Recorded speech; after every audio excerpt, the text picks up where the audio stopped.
आदरणीय मेरे प्रिय दोस्तों और भक्तों, कुछ वृत्तांत हमारे जीवन से इस तरह जुड़े हुए होते हैं कि उनको हम अपने जीवन से अलग करके नहीं देख सकते।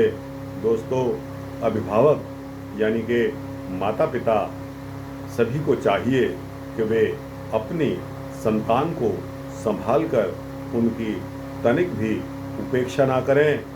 इनके द्वारा की गई थोड़ी सी भी उपेक्षा संतान के लिए बहुत ही घातक बन जाती है। तो दोस्तों, इसी तरह का एक वृत्तांत लेकर आपके समक्ष हाजिर हुआ हूँ।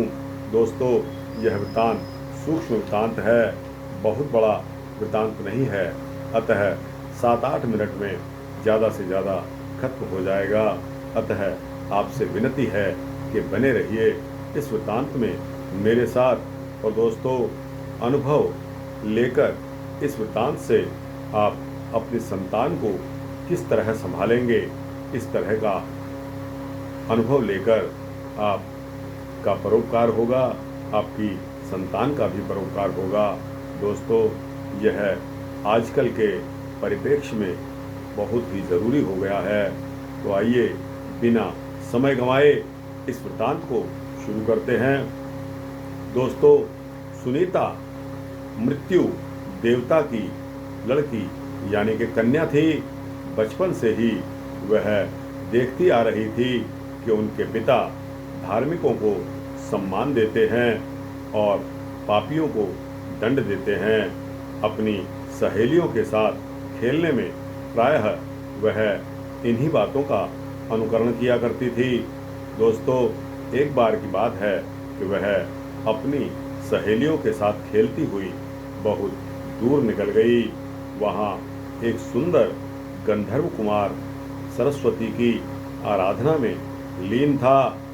उस पर दृष्टि पड़ते ही सुनीता उस पर कोड़े बरसाने लगी। भोलेपन से इसे वह खेल ही समझती रही। वह प्रतिदिन आती और उस निरपराध गंधर्व कुमार को सताती। एक दिन गंधर्व कुमार को क्रोध आ गया और वह बोला, भले लोग मारने वाले को मारते नहीं और गाली देने वाले को गाली नहीं देते, यही धर्म की मर्यादा है। सुनीता में सत्यवादिता इत्यादि सभी गुण कूट कूट कर भरे थे। उसने अपने पिता से सारी घटना आकर ज्यों की त्यों सुना दी। भोली होने से वह गंधर्व कुमार की बातें समझ नहीं पाई। उन्हें समझाने के लिए उसने अपने पिता से आग्रह किया।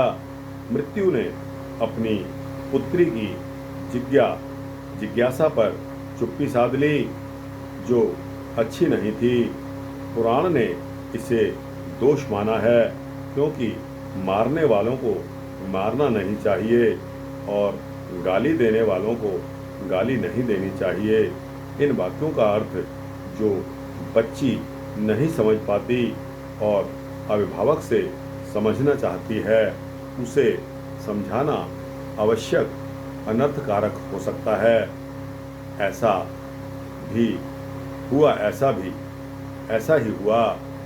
पिता के चुप्पी साध लेने से सुनीता का वह पापाचार रुका नहीं। साथियों के अपने सखियों के साथ गंधर्व कुमार के पास जाना और कोड़ों से उसे मारना उसका प्रतिदिन का कार्य हो गया। कोई कब तक सहता रहेगा। एक दिन गंधर्व कुमार ने शाप देते हुए कहा कि विवाह हो जाने पर तुम्हारे गर्भ से ऐसा पुत्र उत्पन्न होगा जो देवताओं एवं ब्राह्मणों की निंदा किया करेगा और घोर पापाचार में लग जाएगा। इस बार भी सुनीता ने सच सच बातें जाकर अपने पिता को सुना दी। शाप की बात सुनकर उनके पिता को बहुत भारी दुख हुआ।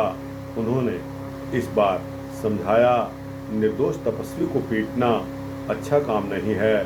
ऐसा आपने क्यों किया?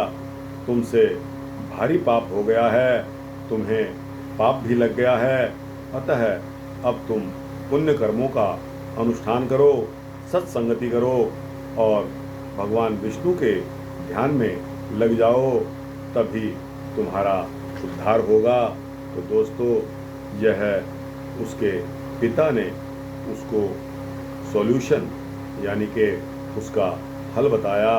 तो दोस्तों, इसीलिए कहा गया है कि अभिभावकों को यही चाहिए कि वे अपनी संतान की संभाल में जरा भी उपेक्षा ना आने दें। इनके द्वारा की गई थोड़ी सी भी उपेक्षा संतान के लिए घातक बन जाती है। दोस्तों, यह वृत्तांत यहीं पर समाप्त होता है। आपको कैसा लगा? अच्छा लगा हो तो इस वृत्तांत को लाइक और शेयर करते हुए अपने जैसे दोस्तों, जिज्ञासुओं, भक्तों को जरूर पहुंचाओ। दोस्तों, इस चैनल को सब्सक्राइब करेंगे तो आपको इसी तरह के भक्ति वृत्तांत मिलते रहेंगे। जय श्री राधे, जय श्री कृष्ण।